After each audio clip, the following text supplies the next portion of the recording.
땅의 모든 사람들은 고난을 피하고 싶은 마음을 가지고 살아갑니다. 하지만 이 땅을 살아가면서 고난이 없이 살아갈 수 있는 사람은 아무도 없습니다. 다 나름대로 고난이 있고 고민이 있고 고통이 있습니다. 그러니까 이 죽게 하는 살기로 고난에서 피하려고 노력할 것이 아니고 이와 피하지 못할 바에는 고난의 나이에 왔을 때 고난에서 유익을 얻고자 이 방향을 전환할 필요가 있습니다. 우리 시대의 문제는 사람이 살아가면서 꼭 필요한 중요한 두 가지를 거의 가르치지도 않고 배우려고 하지도 않고 살아갑니다.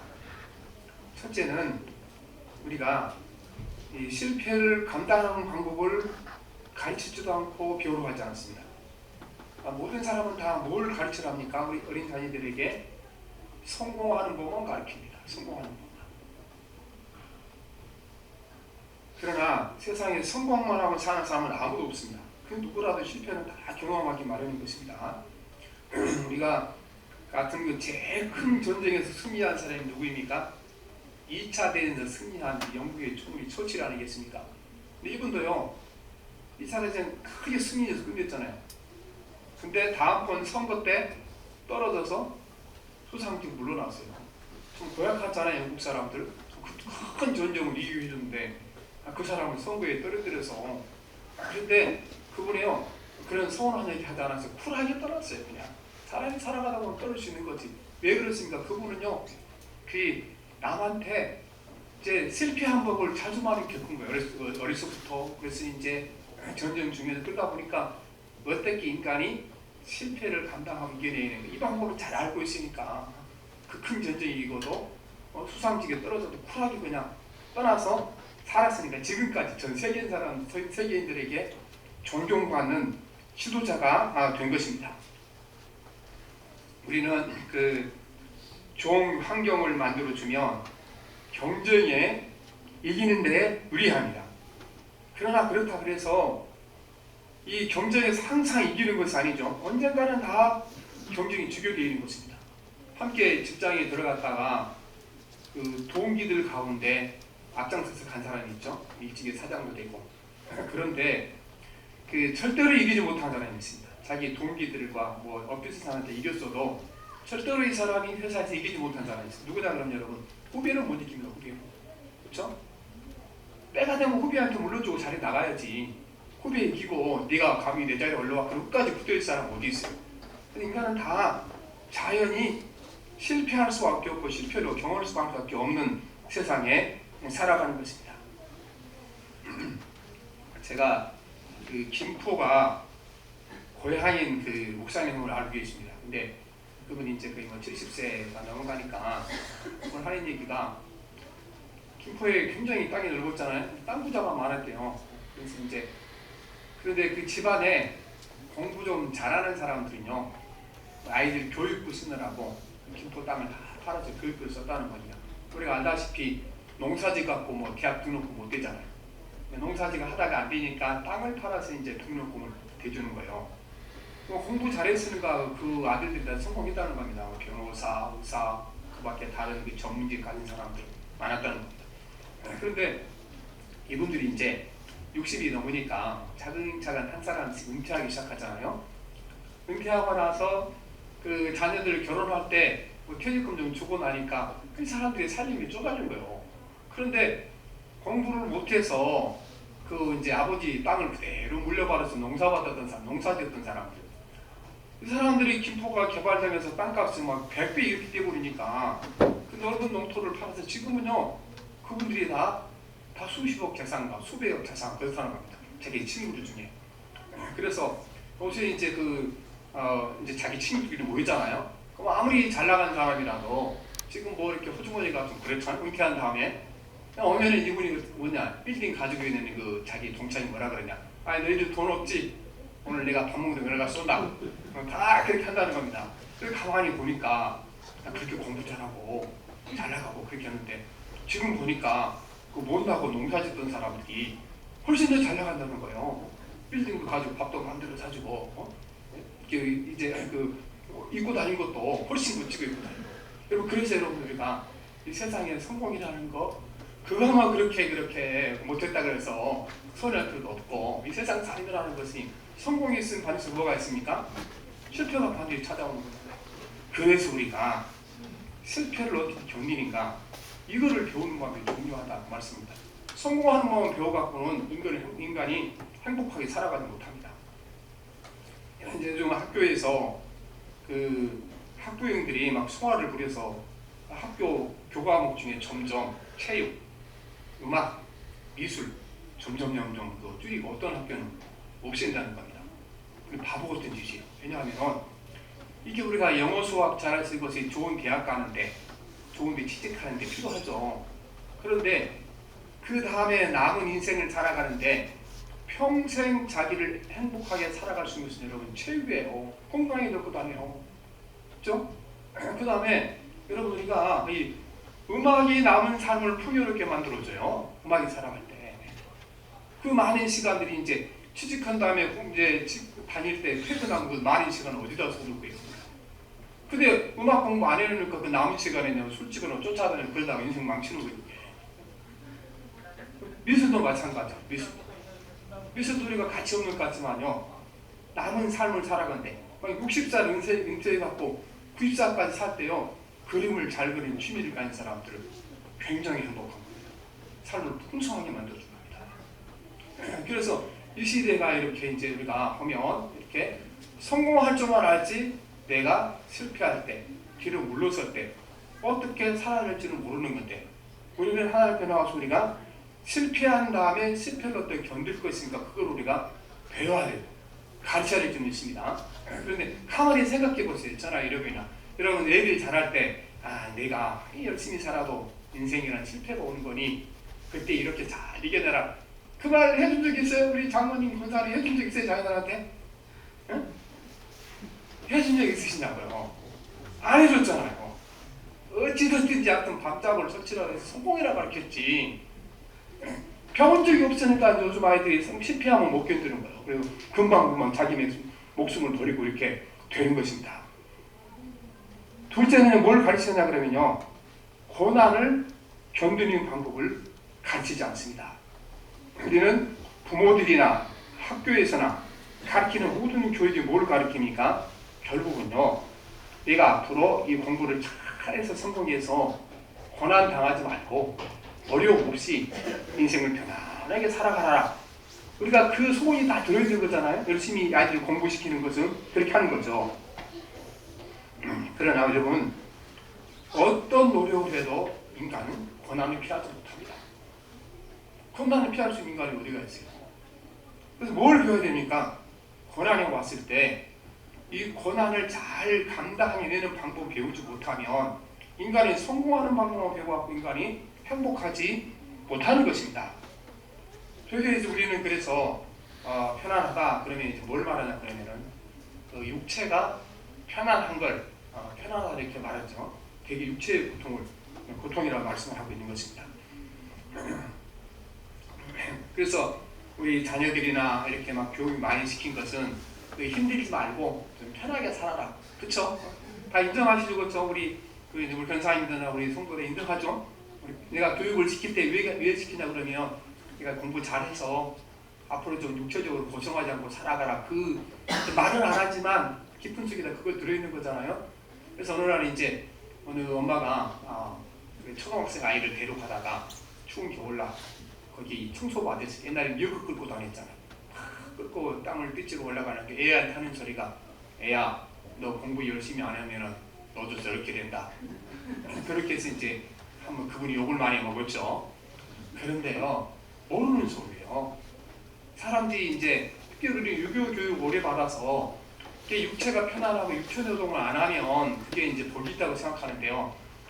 사실은 정신 노동하는 사람들이 봉급은 좀 더 많지만요 행복 없습니다. 육체 노동하는 사람들은요 그날 일과가 끝나면 일과가 끝나요. 그 쉼이 오는 거죠. 그리고 육체 노동하는 사람들은요 역시 육체 노동하는 사람 지금 막 유장병 걸렸거나 막 머리가 아프는 그런 사람 없죠. 그리고 이분들 특징이요 저녁에 가서 베개에 머리 딱 대면은 금방 잠듭니다. 하루 종일 밭에서 일하는 사람들, 일하는 사람들 금방 잠듭니다.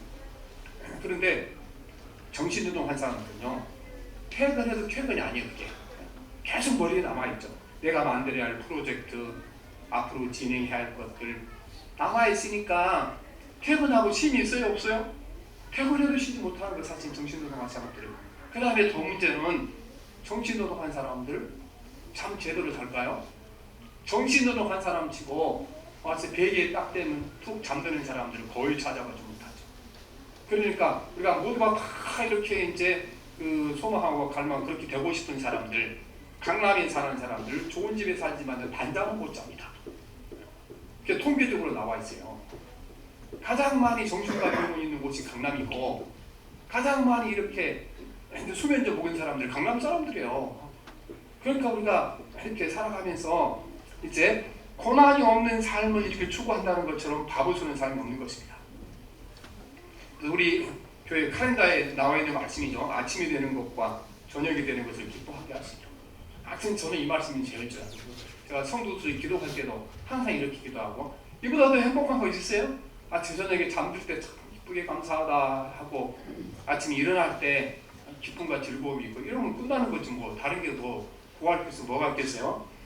우리는 성공하는 법도 배워야 되지만 더 중요한 것은 실패를 이겨내는 방법을 배우는 것이 중요합니다. 그래서 오늘 제가 쓴 그 시 중에 그런 얘기죠. 사람이 그 같은 뿌리다. 우리 이게 절망이나 우리가 희망이나 같은 뿌리에서 나오는 것 같은 게, 어차피 절망도 같은 뿌리에서 나오니까, 희망도 나오니까 절망을 잘 견디면 거기서 무슨 싹도 트느니까 희망의 싹도 나오지, 이렇게 말씀하는 것입니다. 고통이 없는 삶보다는 고통 속에서 유익을 넣는 기술을 배워야 되는 것입니다. 그래서요, 하나님께서는 이걸 아시잖아요. 사람이 성공보다는 실패에 들 때 견뎌낼 것인가, 또 고통이 없는 삶보다는 고통을 이길 것인가. 그런데 하나님이 가만히 보시니까요, 욥이 이걸 모르는 거예요. 우리가 성경에 보면은 욥이 고난을 당하기 전에는요, 거의 고난이 없는 형통한 삶을 살았어요. 좋은 집안에 태어나서 많은 재산을 이어받고 일이 다 큰 통에 잘 풀려갔잖아요. 자식들도 공부도 잘하고 다 똑똑하고 그렇게 했죠. 그러다 보니까 욥에게 뭘 배우지 못한 거예요? 욥도요, 실패는 배우지 못하고, 그다음에 이제 고통 가운데서 거기서 이제 그 유익한 걸 얻어낸 것을 배우지 못한 겁니다.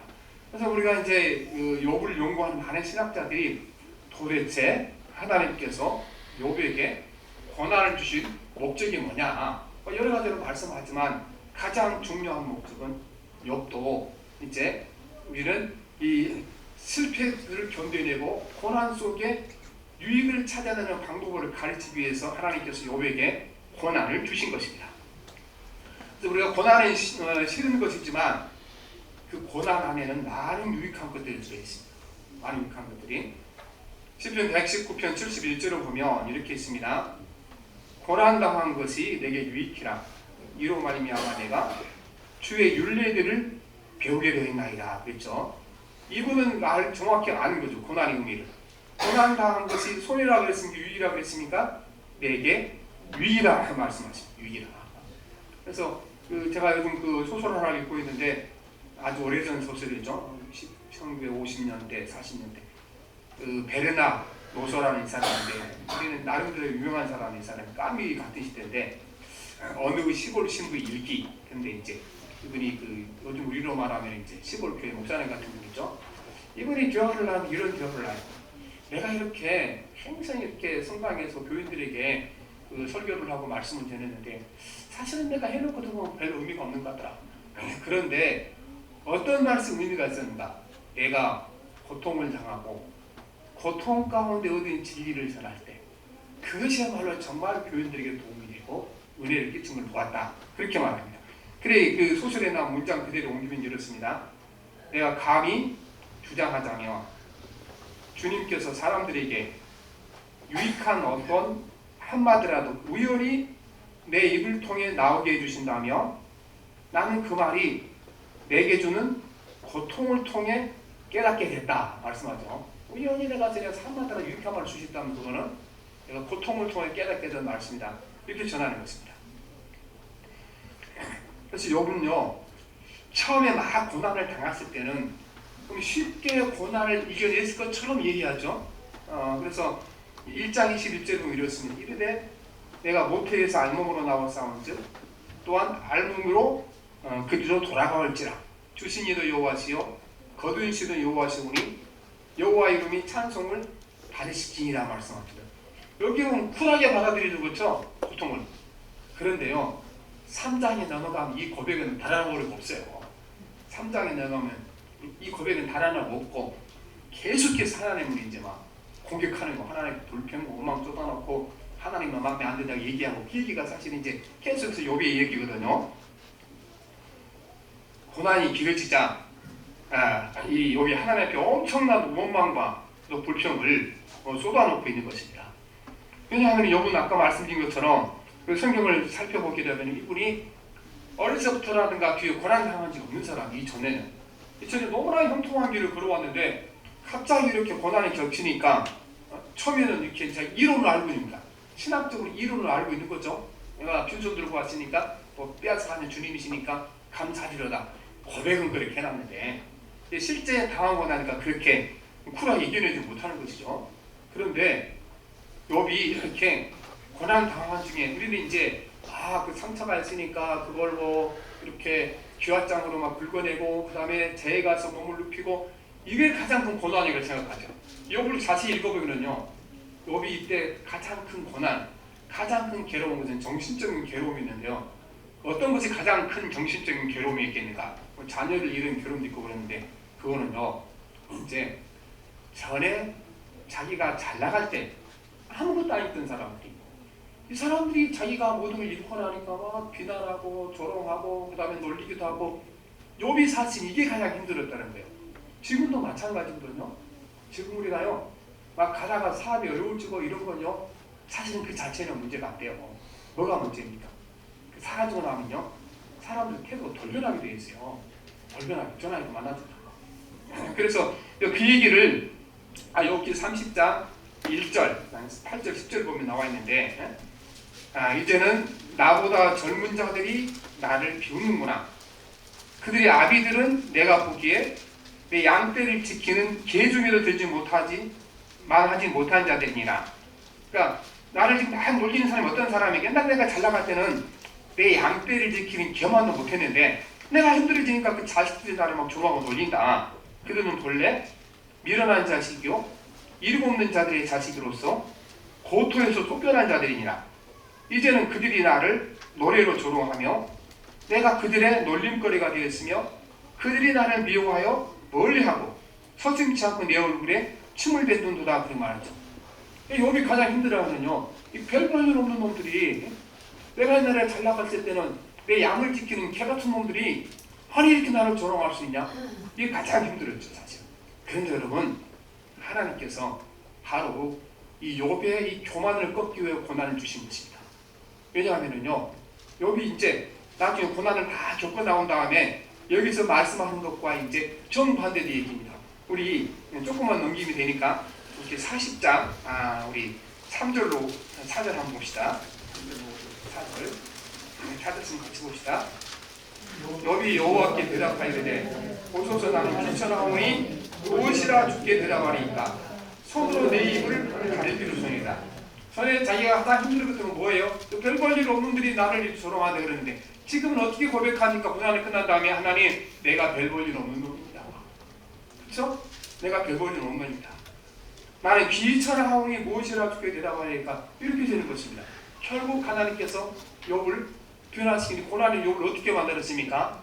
나도 저 별 볼 일 없는 사람과 똑같은 사람들입니다. 이것이 여러분 욥이 받은 고난에 주신 큰 축복인 줄 믿습니다. 실패 없이 성공만 하고 고통 없이 평안을 즐기는 사람은 절대로 이렇게 우리가 내가 귀찮은 사람이라도 고백하지 못하는 것입니다. 오늘 말씀은 이제 욥이 고난을 당하니까 그 네 사람이 친구들이 욥을 이제 위로하러 와요. 그래서 욥기 3장부터 사실은 30 이제 그 6장까지가 거의 읽히거든요.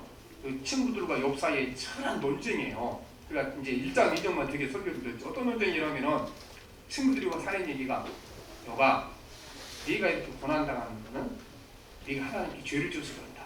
의로우신 하나님이 의인들에게 이 고통을 줄 수 없다. 여기 하는 얘기가 나는 이런 고통을 당하는 만큼 죄를 지은 적이 없다. 그러니까 친구들이 또 말합니다. 그거는 네가 죄를 짓고서도 잊어버린 거지. 뭔가 죄를 지었으면 고통을 당하지. 그냥 당할 수 있냐? 욥이 열받아가고 친구들하고 논쟁하는 거지. 거기 그 내용이 이제 욥기 내용이죠. 보면 그런데 네 사람의 친구가 하는데 이 세 사람과 욥 사이의 대화가 길게 이어집니다. 이 세 사람과 욥 사이의 대화가 이제 하도 이 얘기를 많이 하다가 지쳐서 이야기를 못하면 더 이상 이제 왜냐하면은 어느 정도 이게 서로 이렇게 마음이 맞아야 대화가 되는 거지. 친구들은 죄인이라 그러고 욥은 아니라 그러고 이놈들은 나를 죄인 만들러 왔냐 나를 위로하러 왔냐 막 싸우니까 되겠어요. 지쳐서 나가 떨어지니까 그때 이제 조용히 앉아있던 엘리후라는 사람이 나와서 이제 이 얘기합니다. 엘리후라는 사람이 그래서 대화에 끼어드는데 그 이야기가 이제 욥기 32장 1절로 3절입니다. 욥이 자신을 의인으로 여김으로 그 세 사람이 말을 그치니 그쵸? 남종족 부숫사람 바라게라는 엘리후가 화를 내니 그러니까 욥에게 화를 내는 내용은 욥이 하나님보다 자기가 의롭다며 또 새 친구에게 화를 내면 그들이 능히 대답하지 못하면서도 욥을 존재함이라 하는 거죠. 그래서 이때부터 이제 엘리후가 대화를 나누는데 엘리후는요 이 한계를 벗어나는데 전에 세 사람 친구는 이제 너는 죄인이라고 동을 받았다. 욥은 아니다 했는데 이제 엘리후는 어떻게 말하냐 그러면은 하나님께서 이 고난을 통해 내게 더 큰 유익한 걸 주기 위하여 내게 고난을 주셨다. 욥이 이제 고난을 제대로 이 엘리후라는 친구가 해석을 하고 있는 것을 볼 수가 있는 것입니다. 왜냐하면 욥이 고난이 오자마자 무슨 일이 되냐 그러면요 이제 계속해서 그 친구들이 그가 죄를 지어서 고난받았다 그러니까 욥이 뭐라 그러냐면 너희 세상에 봐라. 이 세상에는 죄 짓는 놈들이 내가 보니까 훨씬 잘 살더라. 의로운 사람들이 훨씬 고통을 많이 당하더라. 그렇게 하죠. 그래서 욥이 이제 얘기를 하는 게 하나님 앞에서 이게 할 소리 하나님 앞에 욥이 그렇게 해요. 그래서 그 얘기가 어디냐 그러면 욥 21장 7절에 10절에는 이렇게 기록이 되어 있습니다. 어찌하여 악인이 생존하고 장수하며 세력이 강하냐? 그들의 후손이 앞에서 그들과 함께 굳게 서고 자손이 그들의 목전에서 그러하는구나.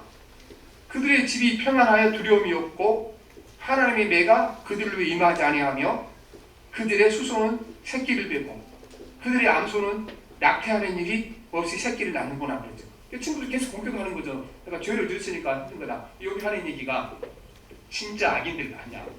그 사람들은 어떤 벌도 받지 않고 그 자식들은 얼마나 복을 받아 잘 되는지 공부 1등 맨날 하고 좋은 회사에 취직하고 딱 그런 것 아니냐. 근데 거기만 복을 받는 것이 아니고 이 사람들은 양이 새끼를 낳아도 소가 새끼를 낳아도 낙태하는 것도 없다. 그러니까 하나님이 악인에게는 복을 주시고 의인들이 고난을 주시는 거다. 그렇게 하죠. 이때 엘리후가 욥에게 말합니다. 그거는 옳지 않다. 하나님은 의인과 악인을 정확하게 구별하시고 악인들을 벌하시고 의인들에게 상 주시는 분이다. 그렇게 말하죠. 그 말씀은 오늘 말씀 우리가 36장 5절 7절 봅시다. 시작. 36장 5절 7절 시작. 아무도 멸시하지 아니하시며 지혜가 무궁하사 악인을 살려주지 아니하시며 고난받은 자에게 공의를 베푸시며 그의 눈은 의인에게 있지 아니하시고 그는 왕들과 함께 왕자에 앉히사 영원토록 존귀하게 하시며 말씀합니다. 그래서 하나님 네가 생각하는 것처럼 악인들에게 형통케 하시면 악인들은 반드시 증거하고 의인들은 반드시 상 주시는 분이다. 그렇게 말씀하고 있는 것입니다. 그래서 이제 욥이 한 가지 오해했지. 왜 뭘 오해했습니까? 사람들 보기에 자기가 의롭다 그래서 하나님 앞에서도 자신이 의롭다는 사실을 모르는 겁니다. 그러니까 욥이 하나님께서 이제 악인들에게 복을 주고 의인에게 고통을 준다 그렇게 말씀을 말하고 있는 것입니다. 그래서 이제 욥기 25장 4절에 보면 그런즉 하나님 앞에서 사람이 어찌 의롭다 하며 여자에게서 난 자가 어찌 깨끗하다 하랴 말씀합니다. 아무리 사람 앞에 존경받는 성자라 할지라도 그분을 하나님 앞에 세워놓게 되면 어떻게 그 사람이 의인이라고 인정받겠나. 욥이 근데 이거를 인정하지 않는 겁니다. 다른 사람과 비교해서 내가 의롭게 살았으니까 나는 의인이다 이렇게 생각을 했던 것입니다. 그래서 이제 엘리후는 그 욥에게 당신이 당한 고난을 통하여 하나님께 주신 유익이 있다. 큰 것, 선함을 주시기에 고난을 주셨다고 말씀하신다. 그러면은 이 욥이 고난을 통하여 하나님께 받을 수 있는 가장 큰 복, 가장 유익한 것이 무엇이겠습니까? 그것은 네가 하나님 앞에 선결해 줄 거다. 이 고난을 통하여 말씀하십니다. 첫째는 어떻게 선결해 주는가? 고난은 네 죄를 보게 하실 거다. 욥이 계속 자기 의인이라고 그랬잖아요. 엘리후가 하는 얘기가 고난은 네 죄를 보게 할 거다. 36장 8절로 9절 봅니다. 시작. 8절로 9절.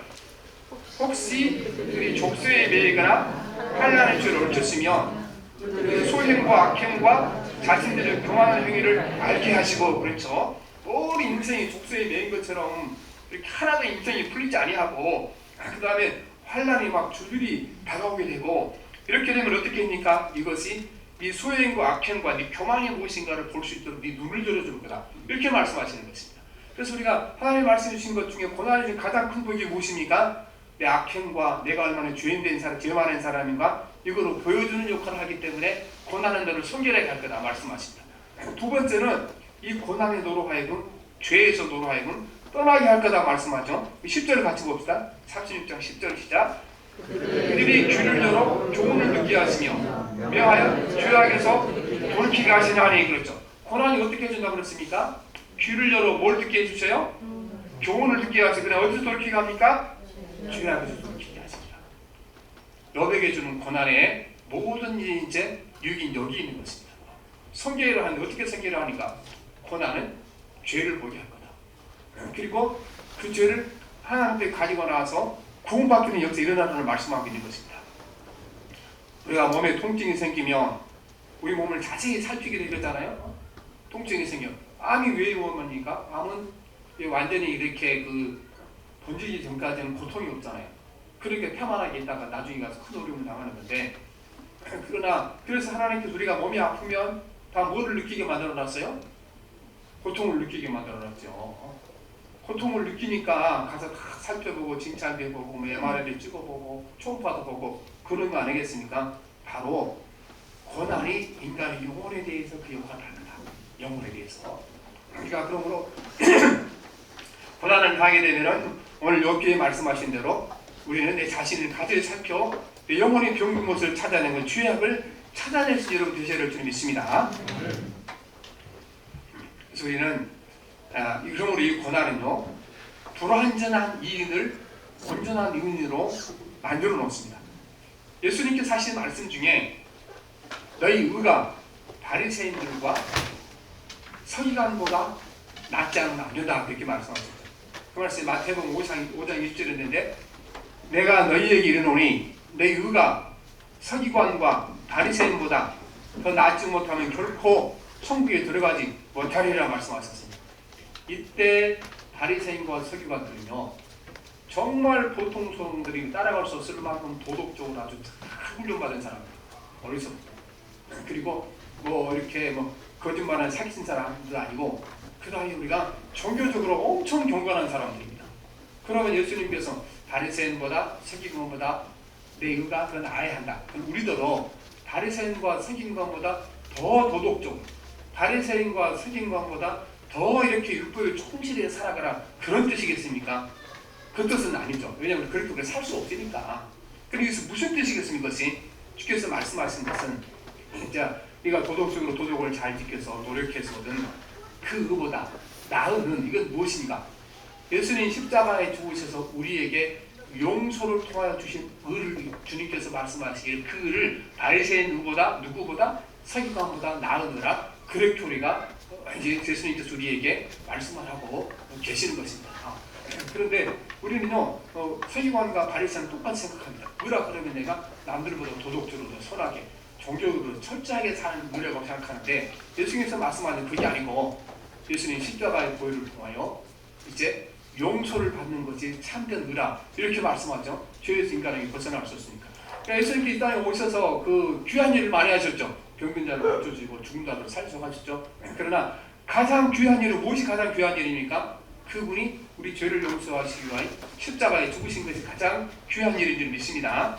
그러므로 우리가 보면 욥도 마찬가지입니다. 욥이 이 고난을 당하기 전에요, 자기가 의인이라고 생각했어요. 이제 그 욥을 다 읽어보다 보면 욥기 내용 중에 그런 말이 자주 나옵니다. 욥이 자기가 고난을 당하기 전에 얼마나 선하게 살았는가, 그거를 항변한 얘기 많이 나오는데, 대충 이런 얘기 보면 내가 고아를 보고 그냥 불러준 적이 있냐, 또 불쌍한 사람들 보고 그냥 지나친 게 있느냐, 우리 집에 어두운 사람을 그냥 보낸 적이 있느냐, 또 막 병들어서 돈 빌리러 온 사람이 내가 안 빌려주느냐, 다 했다는 겁니다. 그리고 이제 다른 곳에서는 내가 길을 가다가 예쁜 젊은 색시가 오게 되면은 혹시 내가 음란의 죄를 질까봐 눈을 꼭 감고 기다렸다가 그 아가씨 지나가면 눈을 떴다, 그렇게 이제 얘기하거든요. 여기 실제로 그렇게 얘기하거든요. 그런데 여러분, 이게 욥을 의롭게 만들지 못합니다. 무엇이 욥을 의롭게 만들어줬습니까? 아까 우리가 읽었던 대로 다시 돌아가 봅시다. 중요한 말씀이니까 40장 3절로 4절 시작. 욥이 여호와께 대답하여 이르되 보소서, 나는 귀천하오니 무엇이라 주게 대답하리이까? 손으로 내 입을 가릴 뿐이로소이다. 내가 이렇게 선행도 많이 하고 이렇게 정결하게 살았으니까 그것 갖고는 안 되나요? 무엇이 욥을 의롭게 만들었습니까? 하나님, 나는 귀천한 자고 죄가 많은 사람입니다. 주님의 긍휼하신 것 자비하시면 살 수 없습니다. 여러분, 이것을 좀 의롭게 만든 줄 믿습니다. 그래서 이전에 욥이 가장 고통스럽게 된 뭐라 그랬어요? 귀천한 자들을, 자기 양떼를 지키는 개만지도 못해도 그 사람들이 자기를 막 욕한 거 비난한 것이 가장 이렇게 괴로웠다 그랬잖아요. 근데 여기서 뭐라 그럽니까? 하나님, 내가 바로 양떼를 지키는 개만도 못한 그놈이 바로 죄입니다. 그렇게 되는 거죠. 이것 때문에 욥이 구원받고 욥이 이제 그 고난을 잘 통과하고 고난을 통해 주시기 위한 복을 다 받아 누린 줄 믿습니다. 그래서 우리가 이제 고난이 오게 되면은 욥처럼 고난을 통해 우리가 하나님 앞에 선한 것을, 유익한 것을 얻어야 될 줄 믿습니다. 우리 죄를 우리가 통찰하게 되고 또 죄를 끊는 도벽이 돼야 돼요. 세 번째는 어떻습니까? 하나님, 나는 저 죄 많은 사람들, 내가 막 저주했고 했던 그 사람보다 내가 더 악한 사람이고 더 못돼 먹을 인간입니다. 주님의 용서와 십자가의 보혈이 없이는 내가 구원받지 못한 사람입니다. 그러면 그 겸손한 우리를 의롭게 만들 것이고 그 겸손한 우리를 구원에 이르게 될 줄 믿습니다. 그럼 우리가 모든 고난을 이 욥처럼 사용하셔서 복된 삶을 살아야 되겠습니다. 살아계신 하나님 아버지, 우리에게 좋은 걸 주시기 위하여, 아름다운 걸 주시기 위하여 우리에게 우리 영혼을 하나님 아버지 건강하게 해서 고난을 주신 줄 믿습니다. 그러니까 하나님 고난을 당할 때 불평하거나 원망하거나 낙심하지 않도록 도와주시고, 주께서 고난을 통해 주시고자 하시는 귀한 선물들, 유익한 것들 다 받아서 누리는 삶을 살게 도와주시옵시고, 이 고난을 인하여 하나님 아버지 내 죄를 샅샅이 보게 도와주시고, 주님 앞에 죄를 끊어내게 도와주시고, 내 연약함과 부족함과 죄인됨을 깊이 깨달아 하나님 앞에 의인되게 도와주시옵시고, 바리새인과 서기관보다 더 나으로 주님 앞에 용서받은 의인이 되게 하여 주시옵소서. 예수님 이름으로 기도합니다. 아멘.